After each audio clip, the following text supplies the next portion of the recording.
In our current age of human development, it's certainly not every day that you see a new nation or country come into existence, with the last time a country declared independence and was unanimously recognized by all UN member states without controversy or dispute being the secession of South Sudan from Sudan in 2011, 6 years ago. Even though in this current generation there has been relatively few successful secessionist movements and new countries created, that doesn't mean it'll never happen again, as people who grew up in the 80s can certainly attest to, seeing the political landscape of Europe change to a nearly unrecognizable state. Even though the boundaries and divisions of our globe have remained relatively stable in those last 6 years, there have been musings around the possibility of a new country that's been in the works for decades, however, could be stirring up change very soon, coincidentally in the very same region of the last major country that has been declared independent. But rather than being a product of conflict and division, is a sign of cooperation and mutual benefit. May I introduce to you the supranational organization known as the East African Community, a free trade area composed of six, formerly five, sovereign countries in East Africa, including Burundi, Kenya, Rwanda, Tanzania, Uganda, and most recently, the world's youngest country of South Sudan. In certain aspects, these countries are very divergent in history and have diverse people groups, but overall, many of these countries share multiple facets of culture, society, and people that have made them a prime candidate for federation into a single sovereign nation, which, if successful in the long term, would be an unprecedented move for the African continent in recent years. The East African Community has an interesting history, first being established in 1967 between the states of Kenya, Tanzania, and Uganda, which all had many things in common, including being former British colonies only a few years prior, as well as having trade in the region for centuries prior to European contact. The countries also had many linguistic and religious similarities, which we'll touch on later. The EAC would end up disbanding a decade later in 1977, mostly due to political strife with severe imbalances with the economic systems of Tanzania, which was socialist at the time, and Kenya, which was capitalist, as well as the chaos brought on by Ugandan dictator Idi Amin. In 2000, the EAC was brought back between the three East African countries, which had taken the time to sort out their differences and stabilize their economies. It would take an additional 9 years for the two much smaller East African countries on the fringe of the region, that being Rwanda and Burundi, to join the community as well, and the relations between these five countries have been greatly improved, as well as many nations combining their infrastructure and certain aspects of their foreign policy for the convenience and mutual benefit of all members. The EAC gained its current territorial expanse following the accession of the newly independent country of South Sudan in 2016, although the country has not yet been as heavily integrated into the community as the previous five, however, is largely beginning to break all ties with its northern neighbor of Sudan and favor relations with other East African countries. The country of Sudan would also apply for membership with the EAC, seeing how it is technically considered to be in the confines of the region of East Africa, although their application was largely rejected by the member states considering their hostility towards neighboring Uganda, as well as their well-documented discrimination and massacres against the Nilotic people groups of the southern and western fringes of their country prior to South Sudanese independence. Somalia has also applied for membership, and many other East African countries are considering joining, but the process has been sluggish, and its boundaries are unlikely to change in the near future. The primary goals of the EAC in the short term is the creation of a common currency known as the East African Shilling, and the nations do plan on absorbing into a single country, but this has been greatly complicated and delayed by the acceptance of South Sudan. Let's go and talk about what the country would look like if the East African Community became a federation. We're going to be including the countries of Burundi, Kenya, Rwanda, Tanzania, and Uganda, seeing how they have a deeper historical and political relationship, and the very recently joined South Sudan has not yet fully integrated, as well as the other East African states. The population of such a country would be an almost unbelievable 160 million people, making it the second most populous country in Africa after Nigeria in West Africa, and ninth on the planet overall, having more people than all of Russia and half that of the United States, in an area about the same as the US state of Alaska. So imagine the entirety of Russia's population moving to Alaska. The East African countries currently have some of the fastest growing populations in all of the world and would pass the United States in population within 50 years at even the most conservative estimates. The population is overwhelmingly rural at the moment, with only 20% living in cities of over 50,000 people, with the largest being Dar es Salaam in Tanzania, Nairobi in Kenya, Kampala in Uganda, Kigali in Rwanda, Mombasa, also in Kenya, and sadly Bujumbura in Burundi couldn't make the top 10, landing in 6th place. The new East African Federation would be a political and economic powerhouse in the continent of Africa,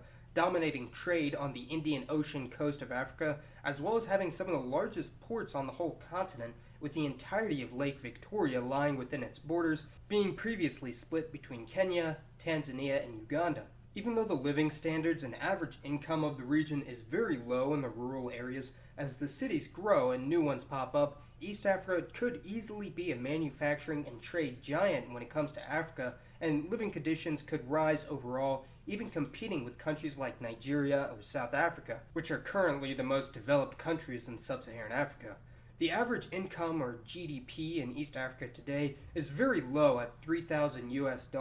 However, this has the potential to grow very quickly, as we've seen in countries like Ghana or Angola. Let's go ahead and talk about some of the people groups that currently live in the countries of East Africa, and as you can expect, the ethnic and religious situation is much more complex than most people give it credit for, with the African people living in these countries being divided into three main groups: the Nilotes, the Kushites, and Bantus. Nilotic peoples inhabit South Sudan, northern Uganda, and Kenya, as well as having tribes as far south as Tanzania, and in my opinion, they're one of the most interesting racial groups on the planet, with Nilotic ethnic groups like the Maasai, Akali, and Luo having very dark, almost charcoal-colored skin, as well as being one of the tallest groups of people in the world. The average Nilotic woman is nearly 5'10",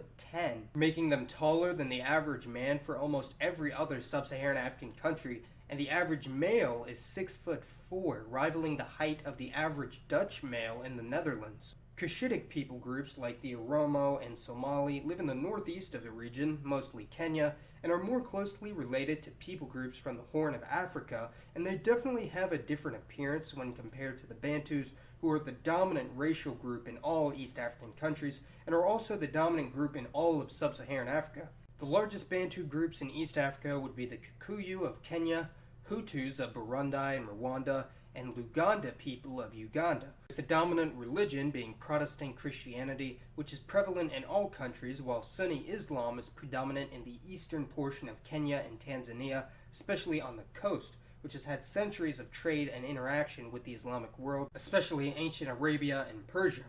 Animistic and tribal beliefs are still very much a part of many people's lives, with certain aspects such as ancestor veneration being incorporated into the religions of many practitioners of both Christianity and Islam. Currently, the largest diaspora of East Africans outside of the continent would certainly be the United States, where an estimated 200 to 300,000 people have recent East African origin from these 5 countries. Although the number of Black Americans descended from slaves with partial East African ancestry would of course greatly increase this number, although the majority of the Black American gene pool comes from West, not East Africa. There are many groups of foreign origin in the East African nations coming from many different parts of the world. The largest foreign group in East Africa would be those of South Asian or Indian descent, with there being perhaps as many as 1 million people of South Asian descent in these 5 countries, with many of these communities being very well established, being present since the late 1800s following British occupation. They come from mostly the western half of India, such as Goa,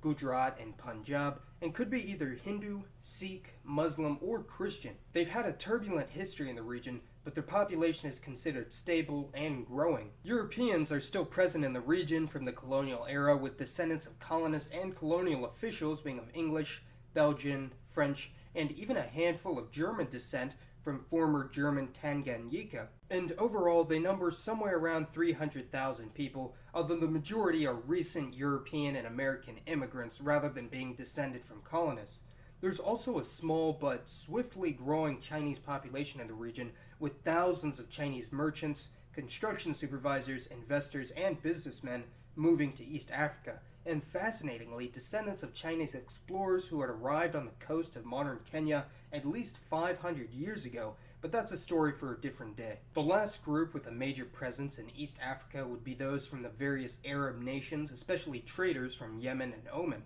These Arab traders are responsible for the spread of Islam to the East African coast, including the island of Zanzibar, with one of their most notable contributions being their influence on the Swahili language, a Bantu language considered the lingua franca in East Africa, which is written in the Arabic script and has many words of Arabic origin. The countries of the East African community share many commonalities in both history, language, religion, and culture, which has led the nations to create their close political ties with each other and might even lead to the creation of a new country in the near future, not through dissension and hostility, but through alliance, and through this cooperation could emerge the next African superpower, and I recognize that many East Africans would rather their countries remain independent and sovereign, and I understand their concerns, but it would be truly interesting to see the political and cultural environment that would erupt from this new nation. Be sure to let me know your thoughts on the East African community and potential federation, as well as their people groups and unique position down in the comments below. By the way, I was actually a freshman in high school when South Sudan first became an independent country, and it sort of blew my mind when I first learned about it, and it's one of the reasons I became so interested in geography and history, and hopefully this video does the same for some people. As always, thanks for watching everyone. It's been Mason. I'll see you next time.